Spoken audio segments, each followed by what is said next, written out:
This is crazy. I've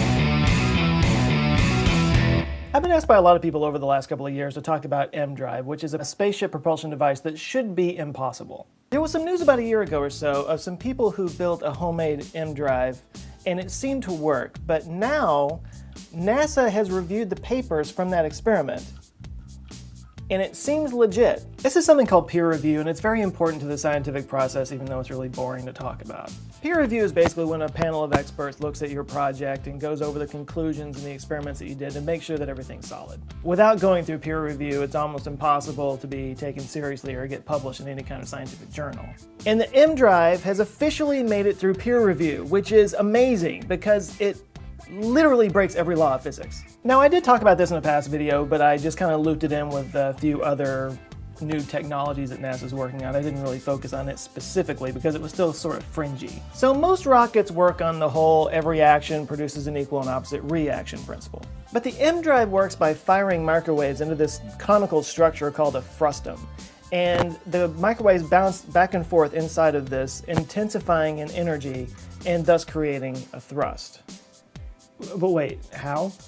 Because the microwaves don't travel outside of the engine. There's nothing firing one direction to push the ship the other direction. It's all enclosed in this capsule, so that shouldn't be happening.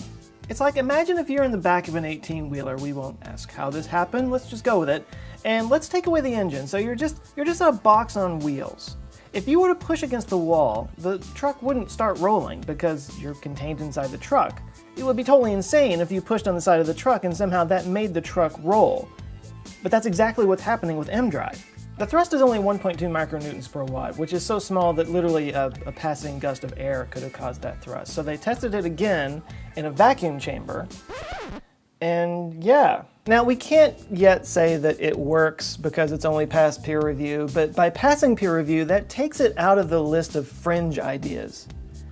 And that itself is really cool. Now, there are 4 theories that have been put forth to try to explain why this thing works, and I'm just going to touch on all of them here, and I'm going to be completely upfront and honest with you. I barely understand any of this. Very over my head. Like, it's way up there. The first one is radiation pressure.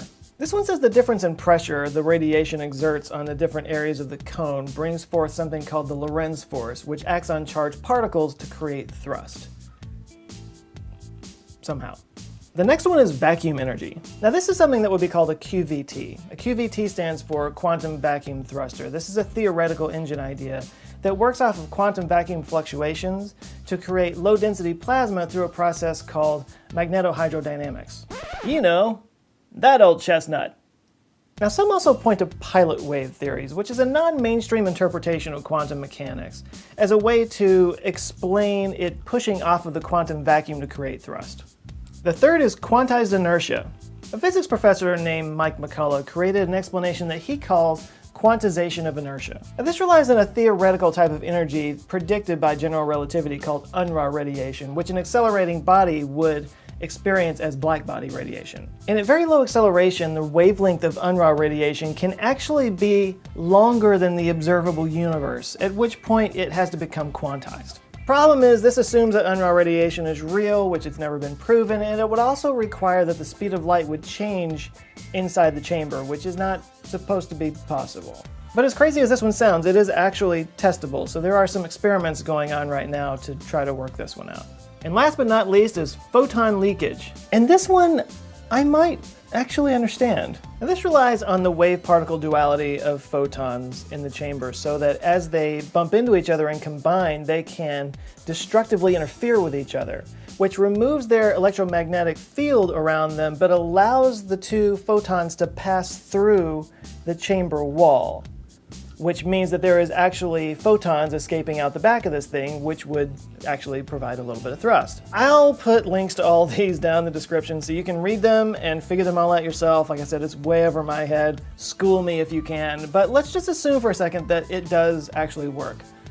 What does this mean? Well, it's very, very small thrust. But because it's constant acceleration, the speed increases exponentially. So while it may take a really long time to get going, over time, it can reach incredible speeds. But a drive that doesn't require propellant does more than just, open up the universe to us. It also offers up some just mind-blowing possibilities. You could basically create a perpetual motion machine. If you set up a giant wheel-like structure in space with these engines pointing it in a rotational direction, over time, you could get enough spin going on that thing that you could actually use that to generate energy. Free energy!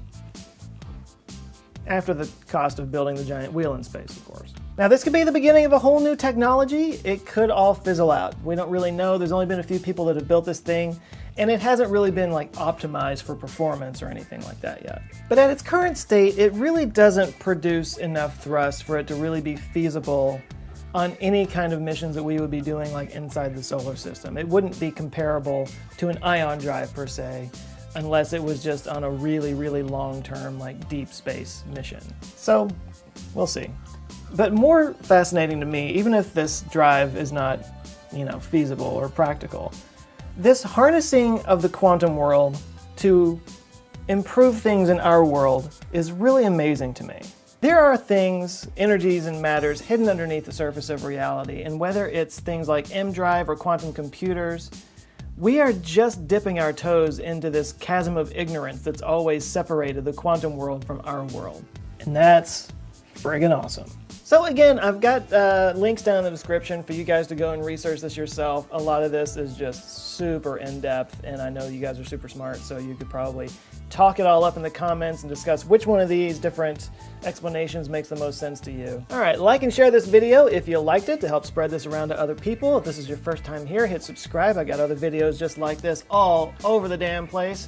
And if you really want to be my hero, you can join the over 50 people who are sponsoring this channel on Patreon and making a huge difference to my life and helping me to put more of these out there. I really appreciate you guys' help. Now, everybody go out and have an eye-opening week, and I will see you next time. Love you guys. Take care.